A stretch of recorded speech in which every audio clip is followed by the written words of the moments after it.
Hi everyone and welcome back. In today's video we're going to be taking the Polaroids that I shared with you in the previous video, and I want to use them as decorative ephemera pieces and as the inspiration piece to create this beautiful layered Polaroid journal. And as you can see, I was playing around with the papers that I have.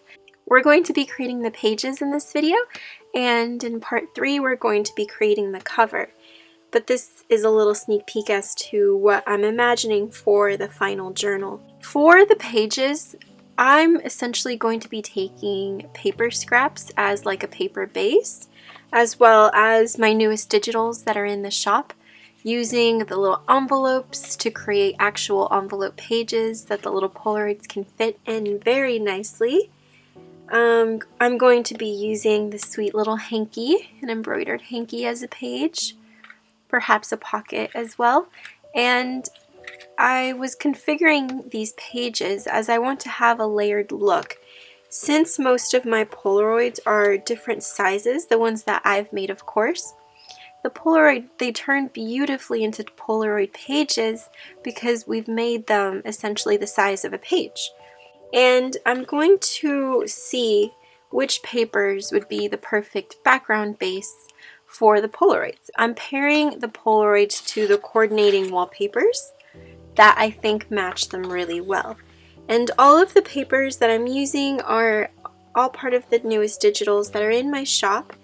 I will link everything below that I've used, but you can of course use your own papers or any scraps that you have on hand. So let's start folding some papers to fit inside of our little journal and pairing it with the coordinating Polaroid. I am just adding the larger Polaroid that we created together to the inside of this scrapbook piece, and that way we've essentially created one of the pages for our signature. You can easily just glue your little Polaroids on top of your paper, and it creates that layered effect because you already went through the process of layering your little Polaroid pieces and then turning them into pages by gluing them on top of paper. It's super easy and makes a really lovely effect. I'm now going to add this beautiful paper. I'm just going to fold it and then tear it so that it has a nice organic edge to it. By tearing the paper, you definitely achieve more of a vintage look to it. We've created essentially the centerpiece to our journal. I'm not going to attach the Polaroid on top of the paper as I want to create a flip and make it more interactive. As I love this paper, I don't want to cover it up. So what I'm going to do is add this little piece of lace on the edge. I'm going to stitch or add some glue on top of the lace. And then once we've chosen the paper on the front, I'm going to add the lace, pass it through my sewing machine or glue it, and now we've created not only a little tab on the side of our journal, but also a little flip so that we can flip our Polaroid. So I'm just going to leave this sitting right in here so that I remember to do that. When you're creating a journal, a little tip that I like to do is you don't have to finish every page in that moment. Work on a page, leave the little pieces that you want to add to it, and then come back to it later. You don't have to finish it in that moment, as sometimes inspiration strikes in different times, and right now I'm inspired to work on the front piece. I think I'm going to add some embossed paper here at the top, and for the embossed paper I'm just going to rip it, and I want to actually turn this into a little pocket. So it adds some texture, but it also is functional, and just stitch the edges if I need to. I don't really need to because the glue is pretty strong. Here on the back we need to cover this blank space. I'm just going to take some music paper. Just going to add the music paper right on the top. So I've made the base of the journal essentially, and so now I have this as my guide. See where I have to fold the rest of my papers. So I have trimmed my piece of paper. We're going to repeat the same process of adding different papers on the inside, on the outside, gluing it to the white bare areas. So I ripped a little piece of this wallpaper. This is some new wallpaper that's in my shop as a digital, and it is a paper set, but you can also trim it to create a wallpaper border strip. So it serves as a multi-purpose type of a digital. Just tear a little piece of it, and we're going to also put it here at the top, and then we're going to have a little tuck spot for underneath. So sweet. This is another little wallpaper. I'm still unsure as to if I want to make it into a little pocket. Perhaps I will. I might stitch it on the edge here. And then here in the back, I'm going to add this French receipt from one of the kits as well. And then here on the back, I have just attached my little Polaroid with some glue on the bottom, and I'm going to stitch this to create a pocket, which then we can put a tag inside of this sweet little Polaroid. So I'm really enjoying how we're utilizing the Polaroids to create little tuck spots and make them little focal point or focal pieces of the pages. I'm going to be deconstructing the envelope as I can print it out once more.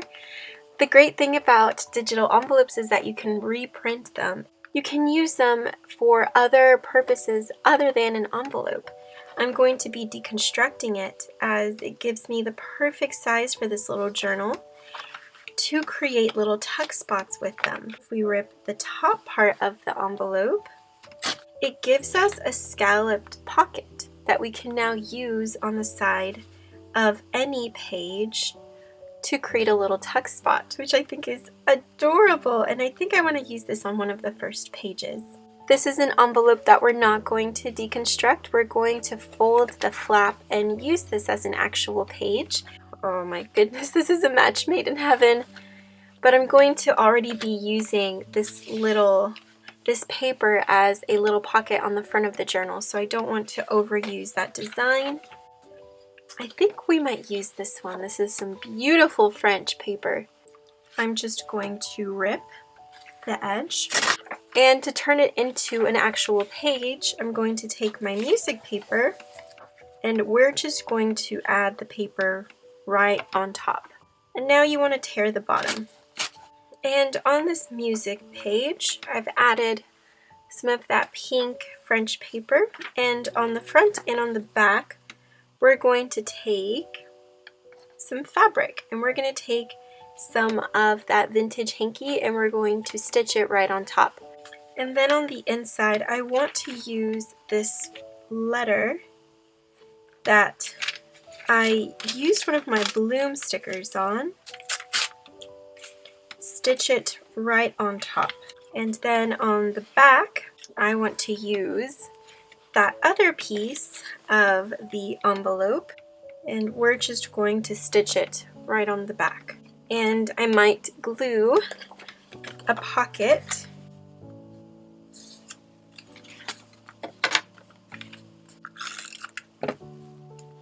Now we have a really sweet little pocket that we can glue or sew right on top of this paper, and we can use it as a little pocket to now add our Polaroids. So I'm going to take all of my pages, all of my pockets, my little hanky, as well as my tuck spots, and I'm going to pass them through the sewing machine, making sure I stitch all of the pages where they need to go, and making sure that I also stitch and accommodate tuck spots and pockets for the sweet little Polaroids. So I'm going to go ahead and take this to my sewing machine, and I will be back to share with you what the pages look like after they've been stitched with some fabrics and paper and even some lace.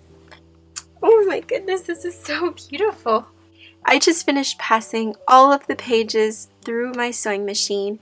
We have 3 beautiful individual pages with 4 sides on each page. So we have 1, 2, 3, and 4. Even though it's just 3 pages, they're back and forth, and every page has some sort of decoration, and every page is not only beautiful but also functional. So I cannot wait to assemble all of these pages and start creating the front cover to our Polaroid journal.